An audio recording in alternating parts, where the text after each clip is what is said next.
101제 촛불부터 2번에 4번 3번에 단종 4번에 감정이입 5번에 5번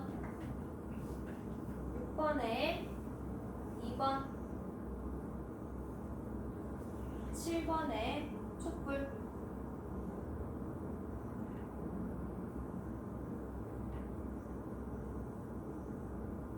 8번에 2번 9번에 4번 10번에 4번 대추 1번에 1번 2번에 대초 다음 개술 최장수 3번에 4 4번에 4 5번에 1 넘기고 6번에 1 7번에 3 8번에 없네. 그 다른 시조 보기로 주어진 문제들 보고 갈게요. 64쪽 5번부터 이 시조와 성격을 달리하는 하나를 찾는 건데 이 시조의 성격을 이야기하자면 연군지정이라고 하지. 임금을 그리워해서 쓰는 시, 이 연군지정 그거를 찾는 거야. 1번에 금생여수라 한들 물마다 금이 남며 여수에서 금이 난다고 해서 물마다 금이 나겠으며 옥출공강이라 한들 매마다 옥이 날소냐. 옥이 공강에서 나온다 해서 산마다 옥이 나겠느냐. 아무리 사랑이 중타 한들 님마다 좋으랴. 아무리 사랑이 소중하다고 한들 님마다 따를 수 있겠는가. 봐봐, 뭔 얘기냐면 아무리 여수에서 금이 난다고 한들 여수에서 항상 계속 금이 나겠냐. 안 난다는 얘기지. 그리고 옥이 공강에서 난다고 한들 산마다 옥이 나겠느냐. 그러니까 산마다 다 옥이 나오는 건 아니야. 아무리 사랑이 소중하다고 한들 내가 모든 사람을 다 따르겠느냐. 그러니까 너만 따르겠다 이 얘기지. 그러면 이 1번 보기 1번 같은 시는 일편단심 노래하는 거야. 일편단심.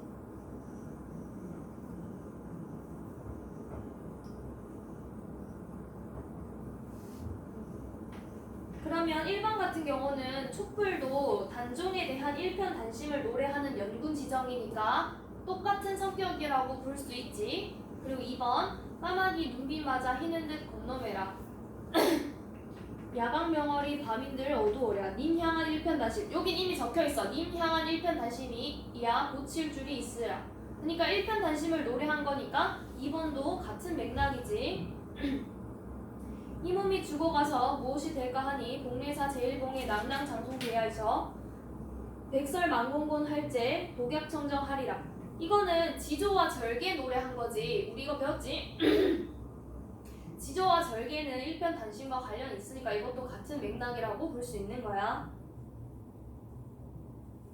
4번 수양산 바라보며 이제를 하나노라. 줄여 죽을진들 채미도 하는 건가. 비록 푸세의 거신들 괜히 땅에 놨다니. 이거 수양산 나는 수양대군 하면서 정권 바뀌었을 때 난 수양대군 안 따르고 단정에 대한 일편단심을 노래한 거니까 4번도 같은 맥락이지. 5번 같은 경우는 어저 내일이야 그릴 줄 모르더냐. 아 내가 한 일이여 그리워할 줄 몰랐더냐. 그러니까 내가 어떤 행동을 했어. 근데 그걸 내가 그리워할 줄 몰랐더냐. 있으라 했더라면 가랴마는 제 구태여. 있으라고 했더라면 가셨으랴마는 내가 구태여 굳이 보내고 그리워하는 정은 나도 몰라 하노라. 그러니까 내가 님을 보냈어. 가라고 한 거지. 그러니까 아 나 왜 그랬지? 그리워할 줄 몰랐냐 나. 그러니까 있으라고 했으면 님이 분명 안 갔을 텐데 내가 굳이 보내고 나서 님을 그리워하는 마음을 나도 모르겠다. 그러면 이거는 사랑하는 님에 대한 그리움이지. 그리움이랑 일편단심은 다른 거야. 그러니까 답은 5번. 우리 9번 해볼게. 다음 중 이 작품에 쓰인 표현 기법이 동일하게 나타난 것은 표현 기법 여기서 감정이입 이야기하는 거지. 1번 눈 맞아 휘어진 대를 리샤르 부타통고 눈 맞아 휘어진 대나무를 누가 굽었다고 하던가 굽을 절이면 눈 속에 풀을 쏘냐. 구부러질 그 마디절자야. 마디면 눈 속에 푸르겠는가. 아마도 세한고절은 너뿐인가 하노라. 마지막 종장에서 주제의식이 드러나. 아무리 세한고절은 한겨울의 추위에도 굴하지 않는 절개할 때 절자야. 절개는 누구밖에 없대? 너뿐인가 한데. 그러니까 여기서 보면 표현법은 대나무 보고 절개가 있다고 이야기하는 거니까 의나 사용된 거지.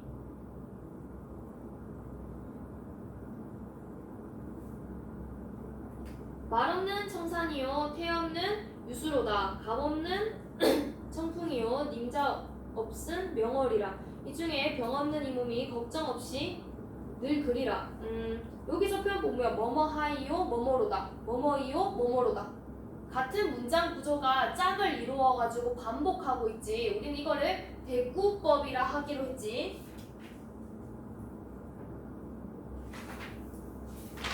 간밥에 부던 바람에 눈거리 치단 말인가. 낭랑장송이 다 기울어 가놈해라. 하물며 못다 핀 꽃이야 닐러 무슨 말이요. 여기 보면 낭락장송 그리고 앞에 보면 바람 이런 것들이 다 진짜 바람과 낭락장송을 이야기하는 게 아니냐고요? 절개를 상징하고 바람은 실현을 상징하지. 상징법이 쓰인 거야. 상징법. 공산에 우는 적동 너나 어이 우진한다. 텅 빈 산에 그러니까 공산 텅 빈 산에 우는 적동새야. 너는 어찌 우진한다. 울부짖고 있느냐. 너도 날과 같이 무음 이별하였느냐. 너도 나처럼 무슨 이별하였느냐. 아무리 피나게 운들 대답이나 하더냐. 아무리 애절하게 운다고 해도 대답이나 있었더냐. 여기서 적동새한테 너 왜 울어? 너도 나처럼 이별했어? 이렇게 물어보는 거지. 근데 보면 적동새가 우는 게 아니라 결국 울고 이별하는 건 누구야? 화자 자신이지. 얘가 감정이입이야. 적동새한테 감정이입하고 있는 거야. 어떤 정서를? 슬픈 정서를. 님이랑 이별하고 나서 슬픈 마음을 적동새한테 감정이입하고 있는 거야. 그리고 백설이 잦아진 고래 구름이 머으래라. 이거 우리 배운 거지. 보면 백설 그리고 석양 이런 데에 다 상징법이 쓰였지. 그리고 넘기고 68쪽 7번 이 시조의 표현수법과 가장 유사한 것은 물어보는 건데 이 시조에서 주된 표현수법이라고 이야기하면 묘사야. 묘사. 그림 같은 풍경을 묘사하고 있어. 1번 꿈에 왔던 님이 깨어보니 간데 없네. 탐탐이 몹시도 괴던 사랑하던 이미 나를 버리고 어디로 갔나. 보면 꿈에는 님이 어떻대? 왔대. 근데 일어나 보니까 없대. 그럼 꿈과 현실이 대비되는 거지. 대비서사 대비. 꿈과 현실이 대비. 매는 길고 길고 물은 멀고 멀고 산은 길게 길게 물은 멀리 멀리. 어버이 그림 뜻은 많고 많고 하고 하고 부모님 그림 뜻은 많고 많다. 그러면 지금 산은 길게 길게 물은 멀리 멀리 부모님 그리운 뜻은 많이 많이 이거지. 비슷한 문장 구조가 짝을 이루어서 반복하고 있지. 대꾸법이지. 지당에 비 뿌리고 연못에 비 뿌리고 양류에 내 끼인제 버드나무에 안개 끼었는데 사공은 어디 가고 빈 배만 메어 있는 곳. 석양에 짝 잃은 갈매기는 오락가락 하는구나. 보면 지금 연못엔 어떻대? 비가 뿌려져 있고 버드나무에는 안개가 끼어 있고 사공은 없고 빈 배만 덩그러니 있대. 지금 풍경을 묘사하는 거야. 연못의 모습 묘사, 버드나무 얘기 묘사, 사공 없는 배의 모습 묘사, 그리고 석양 얘기하고 또 갈매기는 왔다 갔다 거리는 그 풍경을 묘사하고 있는 거야. 4번 내 언제 무신하여 믿음이 없어서 님을 언제 속여간대. 임을 언제 속였길래 월침 삼경 달마저 잠든 깊은 밤에도 온 뜻이 전혀 없니. 달마저 깊은 밤에도 이미 찾아오란 뜻이 전혀 없네. 추풍에 지는 입소리야 가을바람에 떨어지는 입소리야 낸들 어찌하리요. 그러니까 유배 가서 쓴 시야. 내가 너한테 뭘 잘못했길래 내가 니를 뭘 속였길래 지금 이렇게 밤에도 왜 찾아오란 이야기가 없냐. 가을바람에 떨어지는 입소리야. 이게 나한테는 이미 오시는 소리도 들린다 이 소리야. 근데 주된 표현법이라 하면 마지막에 어이리요 여기 부분. 오 이거 뭐야? 서리법이지. 어찌 하겠는가?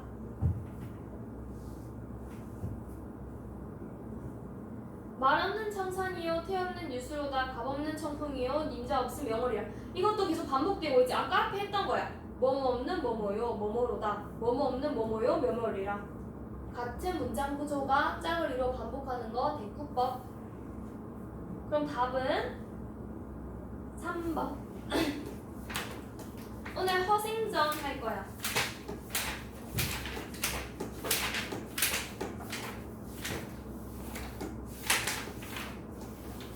그 양반전이랑 작가 똑같이 박지원이야. 그래서 조선 후기 쓰여진 거고 박지원이 실학 사상을 주장했으니까 실학 이야기가 주된 내용이라 할 수 있고 일단 180쪽에 우리 필기 할 거야.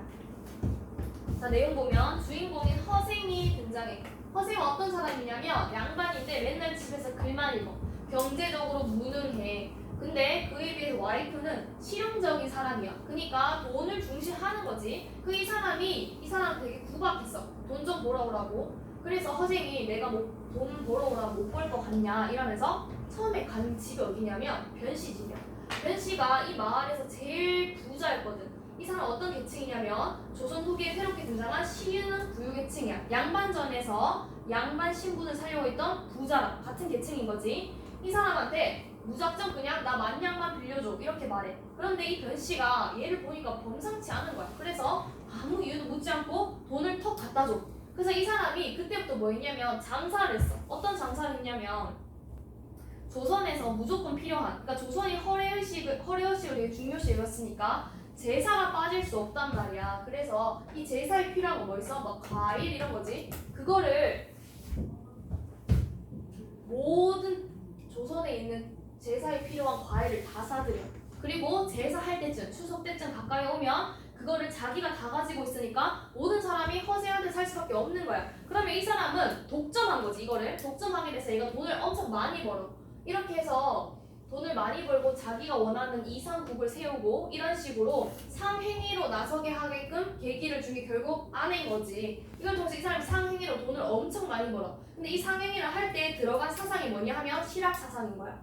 결국 박지원의 실학 사상을 실천하고 주장한 사람이니까 이 허생이 박지원의 의식을 다 대변하고 있다고 생각하면 돼. 그래서 이 사람이 엄청 유명해져.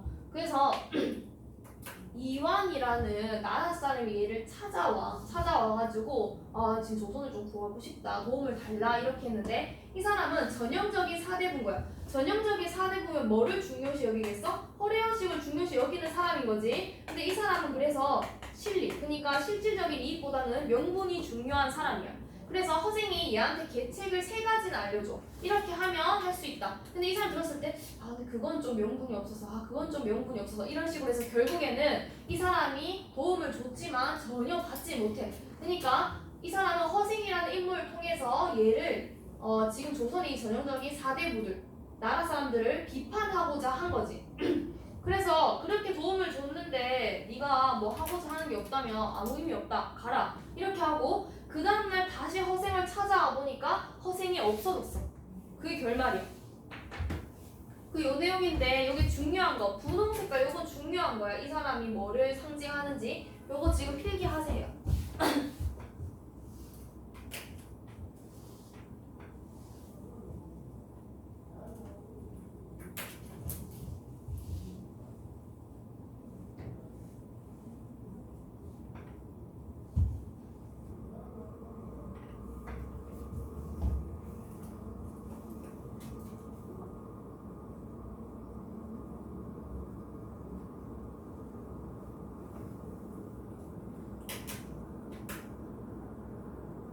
보면 작품에 반영된 시대전에 양반전이랑 비슷하긴 한데 조선 후기에는 일단 신분제가 붕괴됐지.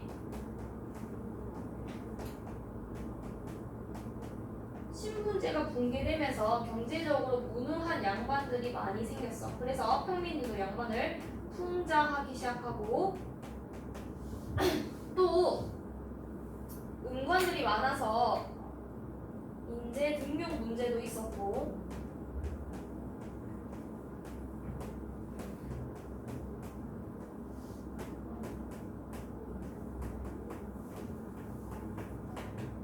백성의 삶은 피폐. 그리고 두 번째, 양반전과 다르게 두 번째가 중요한데 허생전에서는 취약한 경제 구조를 고발하고 있어. 그러니까 허생이 독점을 했잖아. 이렇게 독점이 가능하다는 거는 지금 이 상업적인 구조가 전혀 탄탄하지 못한다는 거야. 그리고 세 번째,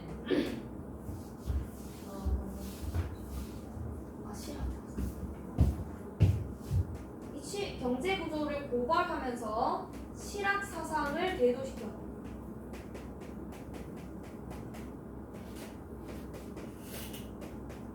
그리고 이 사람이 임원한테 계책을 줄 때 실학 사상에 들어가 있는 가치, 북학론 이야기가 나와. 이때 우리나라는 중국이랑 영향이 엄청 많았는데 조선 후기 때는 어떤 시기였냐면 중국에서 명나라가 저물고 청나라가 등장하기 시작한 세기야. 그래서 실제 이익을 이렇게 봐가면서 원래는 청나라 걸 배우고 좀 습득을 해야 되는데 계속 명나라를 배신할 수 없다면서 북학론이 아니라 전형적인 사대부들은 북벌론을 주장하고 있었어. 근데 실학자들은 북학론을 주장한단 말이야. 그래서 이 사람한테 계책을 이야기할 때 북학론에 대한 이야기도 나와. 중국을 배우자 이런 거야. 그래서 허생전 본문 가를 보면 그 사람한테 돈 빌리고 이제 상행위로 나가기 시작하는 거야. 허생은 만냥을 입수하자 다시 자기 집에 들르지도 않고 바로 안성으로 내려갔다. 안성은 경기도, 충청도 사람들이 마주치는 곳이요. 삼남이라고 하면 충청도, 전라도, 경상도 이야기하는 거야. 삼남의 길목이기 때문이다. 거기서 뭐를 샀대? 대추, 밤, 감, 배며, 석류, 귤, 유자 등속의 과일을 밑줄 2배의 값으로 사들였다. 이걸 우리가 뭐라 하냐면 매점매석이라고 해. 매점매석.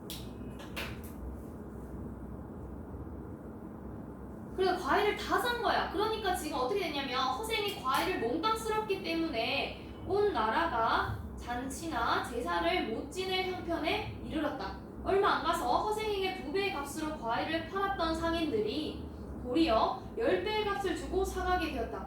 허생은 길게 한숨을 내쉬었다. 밑줄 만냥으로 온갖 과일의 값을 좌우했으니 우리나라의 형편을 알만하구나. 그는 다시 칼, 호미, 호묵 따위를 가지고 제주도에 건너가서 말총을 죄다 사들이면서 말했다. 말총이 뭐냐면 그 양반들 치장할 때 무조건 필요한 거야. 또 밑줄 몇 해 지나면 나라 안의 사람들이 머리를 싸매지 못할 것이다. 또 매점매석한 거지. 허생이 이렇게 말하고 얼마 안 가서 과연 밑줄 망건값이 10배로 뛰어올랐다. 보면 가는 지금 허생이 매점매석하는 거 이야기하고 있는데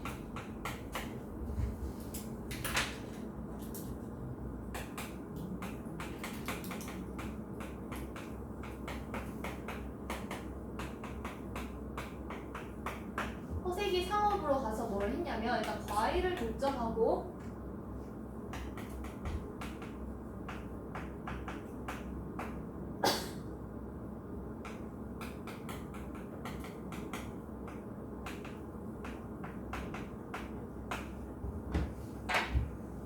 통해서 비판하고 싶었던 건 뭐냐면 이렇게 독점이 가능하다는 것 자체가 취약한 경제 구조를 이야기하는 거예요. 그러니까 작은 경제 규모와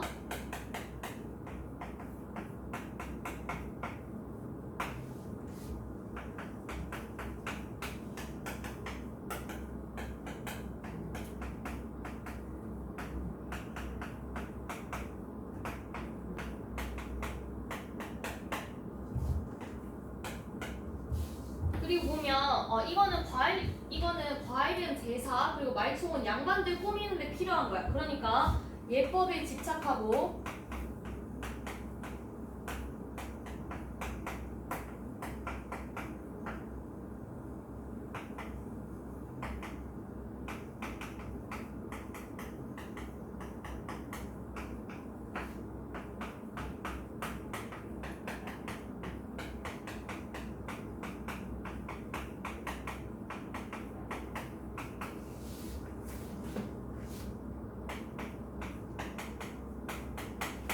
그러니까 제사를 지내야 하는 과일값이 10배나 뛰고 말총 10배나 뛰면 얘네를 안 해야 되잖아. 근데 너 그거를 돈 주고 계속 산다는 게 예법에 집착하고 허례의식에 빠져있다 이런 얘기야.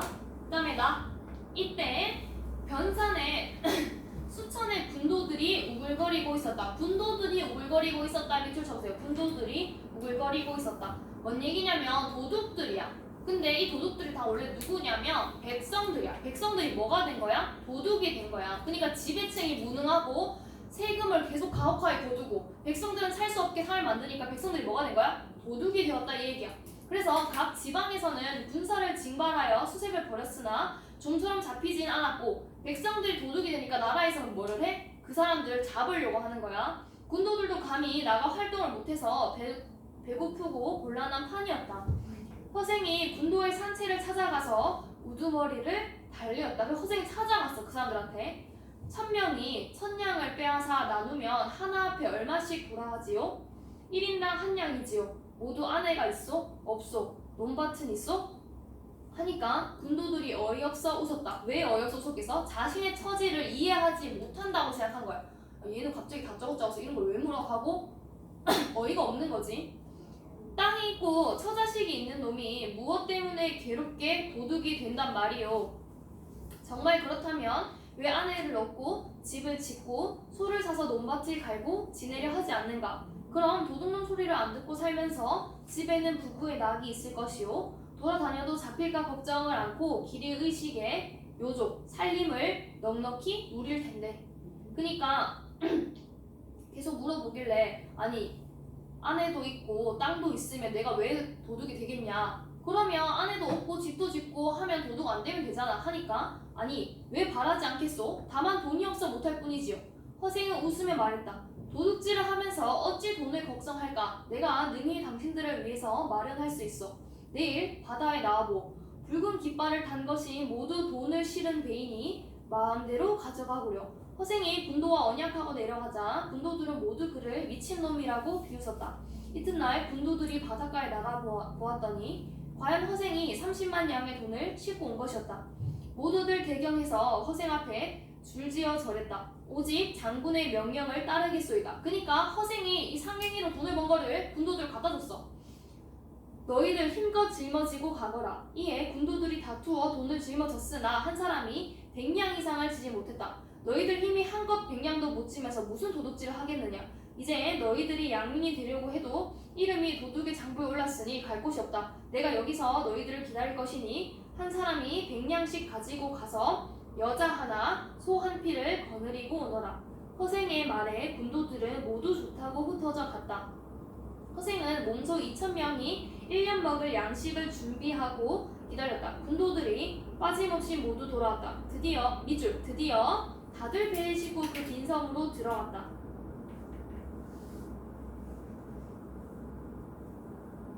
그리고 또 허생이 도둑을 몽땅 쓸어가서 나라 안에 시끄러운 일이 없었다. 나라에는 지금 군도들 때문에 문제가 많았어. 근데 나라에서 위에 지배층들은 뭘 했냐면 이 군도들을 뭐 달래거나 뭐 실질적인 해결책을 주지 않고 무작정 군사를 징벌해서 벌 주기 바빴던 거야. 근데 허생은 뭘 했냐면 가서 달랬어. 내가 돈을 많이 줄 테니 다른 섬에 가서 잘 살아보자 이렇게 한 거지. 즉 이게 뭐야? 동아리 1번 이상국가를 건설한 거야. 돈 때문에 고통받지 않고 백성들이 잘 살 수 있게끔 이상국가를 건설한 거야. 근데 이상국가를 건설하면서 이 사람이 아내를 가지고 왔으니까 계속 거기서 삶에 살 수 있게끔 만든 거지. 실학사상도 실현한 거야. 상행위로 돈을 번 거를 이상국가를 건설했으니까 실학사상을 실현. 그래서 그들은 나무를 베어 집을 짓고 대나무를 엮어 우를 만들었다. 땅 기운이 온전하기 때문에 백곡이 잘 자라서 한 해나 세 해만큼 걸러 짓지 않아도 한 줄기에 9이삭이 달렸다. 3년 동안의 양식을 비축해두고 나머지를 모두 배에 싣고 장기도로 가져가서 팔았다. 다음 이대장 동그라미 이대장. 이 사람이 누구냐면 여기 적혀있는 이완이야. 이완.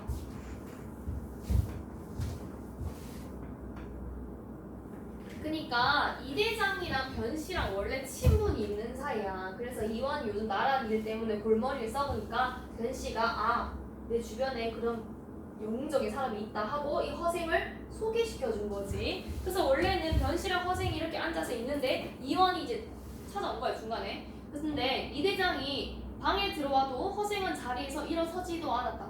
이대장은 몸 들 곳을 몰라 하며 나라에서 어진 인재를 구하는 뜻을 설명하자 허생은 손을 저으며 막았다. 밤은 짧은데 말이 길어서 듣기에 지루하다. 너는 지금 무슨 벼슬에 있느냐? 대장이요. 밑줄 동그라미 1번 밑줄. 그렇다면 너는 나라의 신임받는 신하로군. 내가 와룡 선생 같은 일을 천거하겠으니 네가 임금께 아뢰어서 상고초료를 하게 할 수 있겠느냐? 뭔 소리냐면 이때는 인재 등용도 불합리했어. 그러니까 뒤에 비리가 많았던 거지. 그래서 이 사람이 뭐라 하냐면 이 사람이 허생의 계책 1번이야. 이 사람이 낸 계책 1번 뭐냐면 내가 진짜 훌륭한 인재를 너한테 추천하겠으니 임금한테 말해가지고 그 임금이 그 인재를 받아들이기 위해서 노력하게끔 할 수 있겠느냐? 이 뜻이야.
나라를 살리려면 인재 등용이 중요하지. 근데 이 사람이 물론 어떻게 보면 당연한 이해야. 인재를 영업하기 위해서 임금이 그만큼 노력을 해야 된다는 거야. 간절한 마음을 가지고 그 인재를 위해서 뭐 어떠한 노력을 해줘야 되지. 그래서 이걸 물어봤어. 그러니까 즉 임금이 이 현실 문제 해결하기 위해서 절박함이라는 게 있어야 된다는 거야. 그러니까 이 대장이 뭐라 했냐면 고개를 숙이고 한참 생각하더니 어렵습니다. 제2의 계책을 듣고서 합니다. 어렵다. 두 번째 계책을 달라. 그러니까 그만큼 이때 임금이 지금 인재 등용에 대해서 절박함이 없었다는 거야. 했다. 그러니까 나는 원래 제2라는 거 모른다. 난 두 번째라는 거 없다. 하고 허생은 외면하다가 이 대장의 간청에 못 이겨 말을 이었다. 동그라미 2번 밑줄. 명나라 장졸들이 조선은 옛 은혜가 있다고 하여 그 자손들이 많이 우리나라 망명해 와서 정처없이 떠돌고 있으니 너는 조정에 청하여 종실의 딸들을 내어 모두 그들에게 십 보내고 훔쳐 권기여의 집을 빼앗아 그들에게 나눠주게 할 수 있겠느냐? 까지. 두 번째 물어본 거는 뭐냐면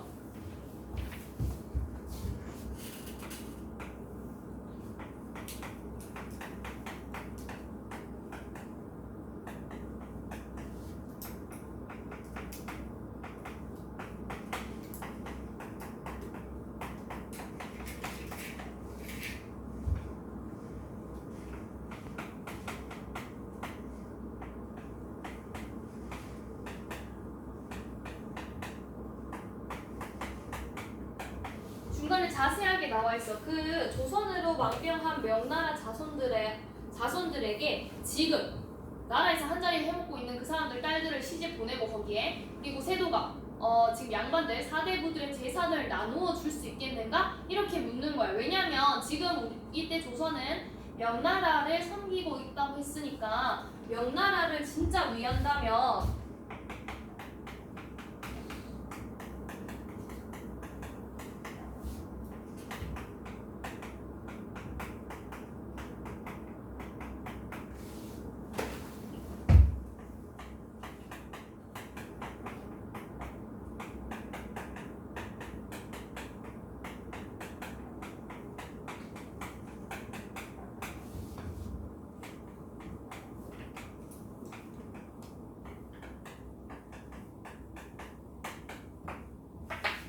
진짜 명나라를 위한다. 왕실에서부터 명나라 자손들한테 그만큼 도움을 줘야 된다는 거야. 근데 이때 조선 후기는 명나라를 위한다 명나라 섬긴다 하지만 말만 하는 거야. 말만. 그러니까 명분만 있을 뿐인 거야. 이야기만 하고. 그러니까 명분만 앞세우는 지금 뭐를 비판하는 거야? 북벌론에 대해서 비판하고 있는 거야. 이 대장은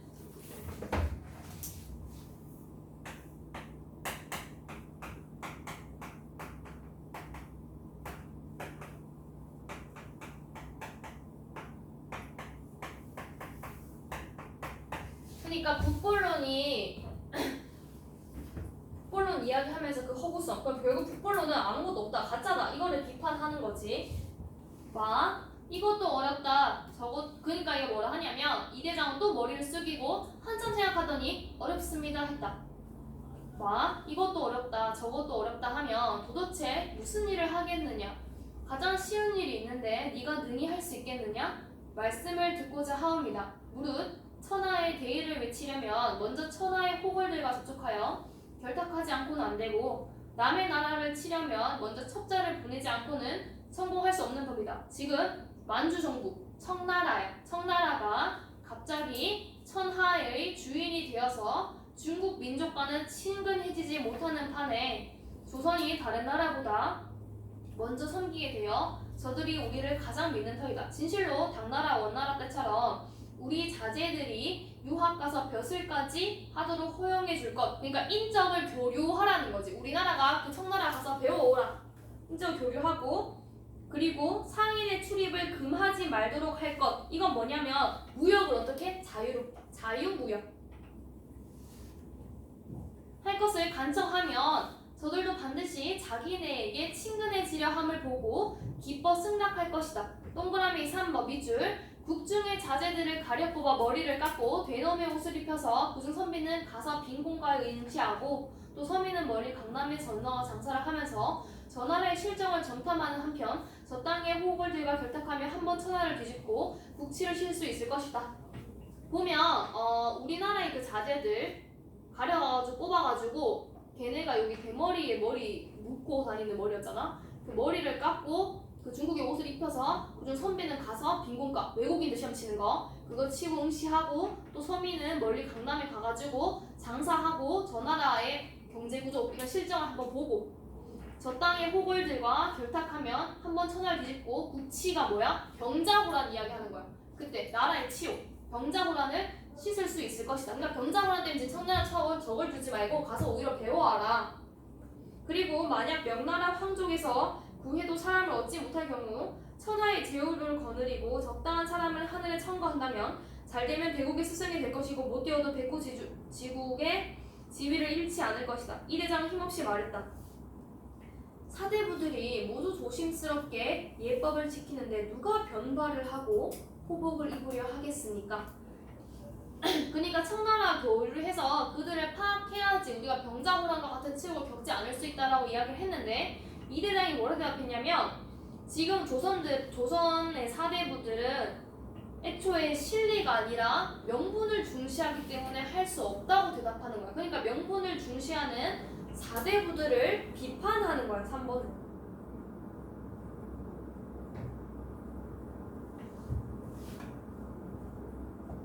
그래서 허생은 크게 꾸짖어 말했다. 소위 사대부란 것들이 무엇이란 말이냐.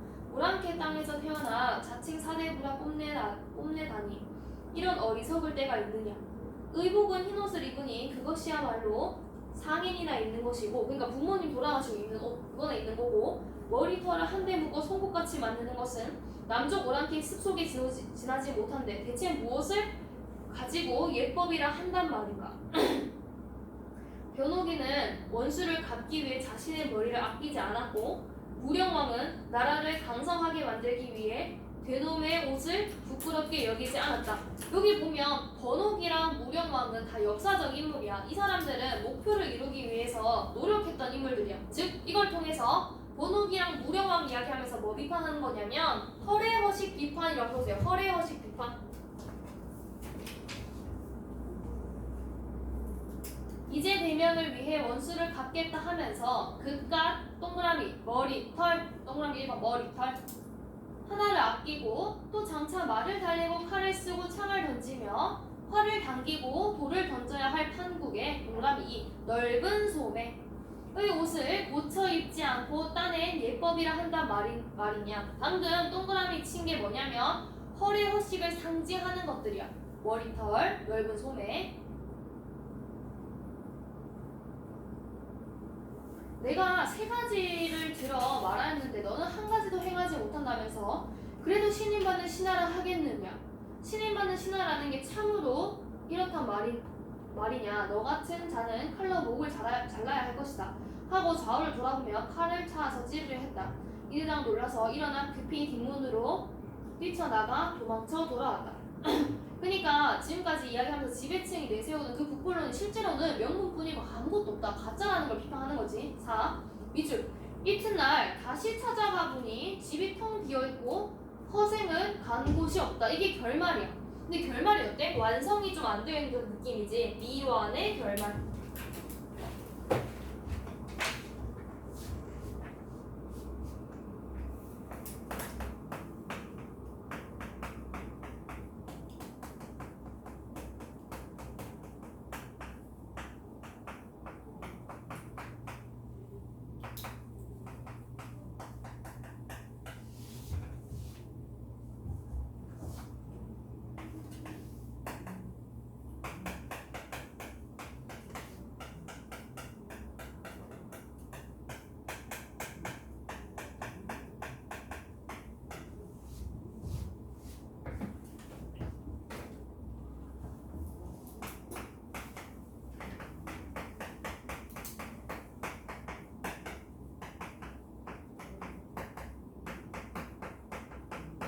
결국에 허생이 사라졌다는 거는 허생이 있었어도 앞으로 그 일을 해결할 수 없었다는 걸 암시하는 거야. 그렇기 때문에 허생의 주장은 급진적이었어. 그러니까 앞서 나갔다는 거지. 개혁적이고. 그렇기 때문에 지금 조선 후기에선 받아들일 수 없는 사상들이야. 그래서 결국에는 현실 개혁의 한계. 그러니까 현실로 결국 수용될 수 없구나. 이거를 상징하는 거지. 마지막 결말로 인해서. 그래서 우리 180쪽 핵심 정리 볼게. 주제. 밑줄 지배층인 사대부의 무능과 허위의식을 비판하면서 뭘 해? 지배층의 각성을 촉구하는 거야. 특징에 동그라미 실학사상.